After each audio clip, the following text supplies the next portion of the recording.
internally at Capital One, we've shared our journey and we've told other teams about some of the lessons learned we've experienced along the way, as well as a lot of the successes we've had with Cassandra. Managing Cassandra without the right automation brings a lot of challenges. But as we moved to AWS about 4 or 5 years ago, we had to automate everything. We were forced to. There's no choice. To what we have today now, our Cassandra deployment now is a breeze. It's like a walk in the park now.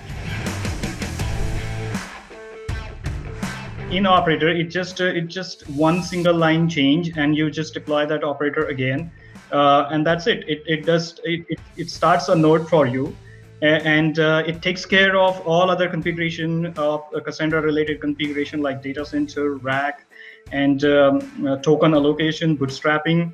It takes care automatically. You don't have to do anything. I think we're on the cusp of some major advances in use cases, and I'll point to the edge as kind of my classic way of thinking about this. I need to be able to see the data processed locally or as close to the edge as possible. That's going to require both a combination of transactions and analytics to be run at the edge.